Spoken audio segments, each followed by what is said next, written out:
Welcome to my channel উই পোকাজ। আর আজ অনেক দিন পর আমার বাড়ির পুজোর ব্লগটা নিয়ে চলে এসেছি। Good morning everyone, good morning. মানে আমার টেনশনে এখন মাথাটা খারাপ হয়ে যাচ্ছে। সকালে 8টায় উঠেছি, বাসন টেবিল চেয়ার দিতে এসছে, তারপর থেকে দেখছি কন্টিনিউ বৃষ্টি হচ্ছে। মানে আমার টেনশনে না আমাদের মাথা খারাপ হয়ে যাচ্ছে। মানে আমি লিটারালি কেঁদে ফেলেছি যে এতটা মানে সারাটা বছর ওয়েট করি একটা পুজোর জন্য, আর আজকের দিনটাতে সকাল থেকে বৃষ্টি। খালি ডাকছি ঠাকুরকে যে ঠাকুর যেন 10টার মধ্যে বন্ধ হয়ে যায়। মানে কিচ্ছু ভাল লাগছে না আমার, কি দিয়ে কি হবে বা কিছু। বাইরে রান্না হওয়ার কথা ছিল, মানে একটা বুঝতেই পারছেন আপনারা টেনশনটা। দেখা যাক। আর এখনো লাইট বক্সও আসতে পারছে না। আরে এক স্বামী বিবেকানন্দ হয়ে বুঝছে টেনশনে। কি কিছু বলবে?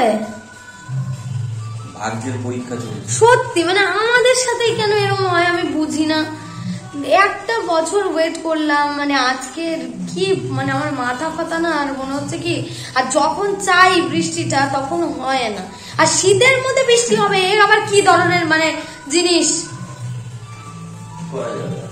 দেখি আমরা কি করতে পারি, দেখা যাক। সারাদিন আরো কি কি করছি আর কি কি দেখ, মানে আমার তো কিছু বলতে ইচ্ছা করছে না টেনশনে। দেখি তাও। এটা ছিল 30 নভেম্বর। এটা সেটা করে আমার সেই পোস্ট করতে দেরি হয়ে গেল। তবে দিনটা শুরু হয়েছিল একদম বাজেভাবে। ঘুম থেকে উঠেছি 7:30টায়। উঠে দেখছি ডেকোরেটার্সের লোক এসেছে চেয়ার টেবিল আর কিছু বাসনপত্র দিতে। উঠে তো আমার জাস্ট কান্না পেয়ে গেছে, আপনারা শুনতেই পারলেন, কারণ কন্ডিশন দেখতেই পাচ্ছেন। শুরুটাই হলো বৃষ্টি দিয়ে। তারপরে যাই হোক, ঘরে এসে বেডশিটটা চেঞ্জ করে বাইরে এসে এই যে জিনিসগুলোকে পরিষ্কার করে ধুয়ে ঘরে তুলে রাখলাম, কারণ বৃষ্টি 1 সেকেন্ডের জন্য থামার নাম ছিল না সেদিন। মানে সারাটা বছর সব কিছু জোগাড় করা হয় এই একটা দিনের জন্য, আমাদের বাড়ির কালী পুজোর জন্য, বাৎসরিক কালী পুজো, যেটা প্রায় আমার দাদু করতেন, তারপরে আমার বাবা। সেখান থেকে এইবার আমাদের বিয়ের পরে প্রথম বছর। আগের বছর আমি একটু কারণের জন্য আসতে পারিনি, তবে এ বছর ছিল আমাদের প্রথম বছর। আর সেই দিনটাই শুরু হলো বৃষ্টি দিয়ে। যাই হোক, তার তো কিছু প্রতিকার করতে হবে। সেই জন্য বৃষ্টিটা যাতে একটুখানি কমানো যায়, মানে আমাদের হাতে তো আর সেটা থাকে না, তবে ত্রিপল দিয়ে ভাবলাম যে এখানটা টানিয়ে দেওয়া হোক। তো এই যে দোতলায় এসে ও আর ভাই মিলে ত্রিপলটা টানিয়ে দিচ্ছিল দোতলা থেকে নিচ পর্যন্ত, যাতে উঠানটা একটু কম ভেজে। তবে সকাল তো ভেজেই গেছে সকাল থেকে বৃষ্টি হওয়ার কারণে। আর চলুন আজকে আপনাদের প্রথমবার আমাদের বাড়ির ছাদটা দেখাই। দোতলায় বেসিক্যালি আমার দিদা থাকে, আর ওনার প্রাইভেসি আছে বলে আমরাও তেমনভাবে উপরে একদমই আসি না। এলে তো আপনারা দেখতেই পারতেন। তবে আজ সেদিন যেহেতু সুযোগ হয়েছিল, তাই ভাবলাম আপনাদের সাথে আমাদের বাড়ির চারিপাশটা একটু ঘুরিয়ে দেখাই। তবে বৃষ্টির কারণে আমাদের বাড়ির চারিপাশে যে এত পরিমাণে গাছপালা, সেগুলো কিন্তু দেখে চোখ আর মন দুটোই জুড়িয়ে যাচ্ছিল। ছাদেও কি সুন্দর লাগছে ছাদ থেকে নিচে দেখতে। এদিকে এই বৃষ্টির মধ্যেই কাকুরা লাইট বক্সের লাইটগুলো সমস্তটা ভিজে ভিজে মন্দিরের চূড়াটায় লাগিয়ে দিয়েছে। আর এই দেখুন, আমার দিদা টবে করে পদ্মফুল গাছ লাগিয়েছে। আপনারা শুনলে অবাক হবেন, এই পদ্মফুল গাছে প্রায় 4-5টা ফুলও দেওয়া হয়ে গেছে। আমি এবছরে বাড়ির লক্ষ্মী পুজোয় এই গাছের ফুল দিয়েই পুজো দিয়েছিলাম। যাই হোক, তারপরে স্নান করে নিয়ে পুজোর বাসন টাসন মাজতে মাজতেই দুপুর গড়িয়ে প্রায় বিকেল হতে চলেছিল। ততক্ষণে আমাদের বাড়ির রান্নার কাকিমারা চলে এসেছিল। এদিকে চাটনির জন্য পেঁপে কোড়ানো হচ্ছিল, মটরশুঁটি ছাড়ানো হচ্ছিল, আলুর দমের জন্য আলু ছাড়ানো হচ্ছিল। তারপরে আরেকবার উপরে না এসে আর পারলাম না। আপনারা দেখুন বাড়ির পুজোতে কত ফুল আনা হয়েছিল। আর এই ফুলগুলো এনেছিল এই যে যে দিদা আপনারা দেখতে পাচ্ছেন নীল শাড়ি পরা, এটা আমার বড় দিদা, মানে আমার দিদার দিদি হন। উনি গ্রামে থাকেন, আর ওখান থেকেই নিয়ে এসেছিল উনি এত ফুল, যেটা আমাদের পাশের বাড়ির মামি আর বনু মিলে গাঁথছিল, সাথে এই দিদাও গেঁথে দিচ্ছিল। কত বড় সুই দেখতে পাচ্ছেন আপনারা। ওপরে ফুলের মালা গাঁথা হচ্ছিল, আর নিচে আমরা দুজন, মানে আমি আর পাশের বাড়ির বোন, ও উপোস ছিল, আমরা গাঁথতে বসেছিলাম খইয়ের মালা, আর ও বসেছিল হচ্ছে বেলপাতার মালা।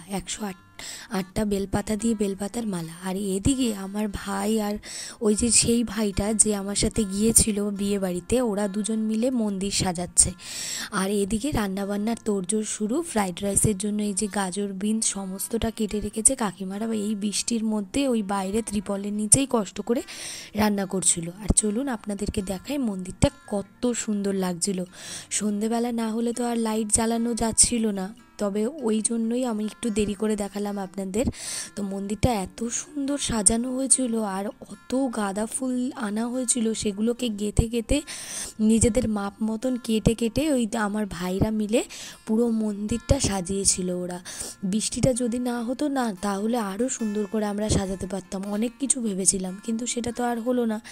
এদিকে ঠাকুরকে জবার মালা, খয়ের মালা, বেলপাতার মালা সমস্ত মালা পরিয়ে দেওয়া হয়েছে, আরও সুন্দর লাগছে। এবছরটা আমাদের 3 বছর কমপ্লিট হলো, যে কারণের জন্য আমরা নতুন ঠাকুর আনতে পারিনি।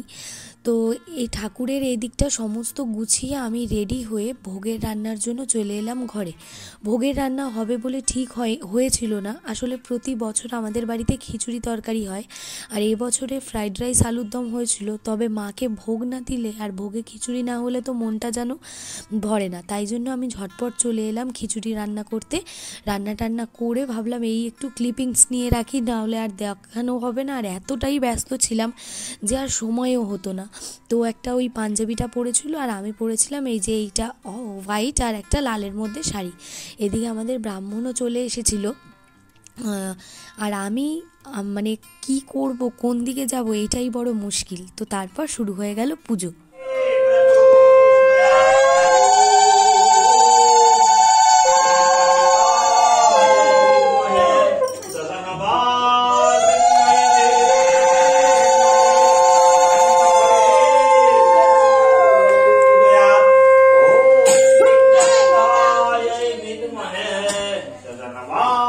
এদিনটা শুধু আমার পাশের বাড়ির বোনও উপোস ছিল বলে আমার রক্ষে ও সমস্তটা গুছিয়ে দিয়েছিল। আমি ফল টল কেটে মিষ্টির প্যাকেট যত পড়েছে সেগুলোকে খুলে তাতে নামগুলো যেগুলো ছিল সেগুলো উপরে ভালো করে রেখে, যাতে ব্রাহ্মণ পুজো করার সময় মানে নামগুলো উচ্চারণ করতে পারে, সমস্তটা করে দিয়ে আমি চলে গিয়েছিলাম বাইরের কাজে। বাইরের কাজে বলতে এত পরিমাণে মানে পাড়ার সকলেই আমাদের বাড়ির এই পুজোটায় আসেন, যে কারণের জন্য আমাকে, আমার বরকে বা মাকে, 3 জনকেই আমাদের ব্যস্ত ছিলাম আমরা বাইরের লোক অ্যাটেন্ড করতে।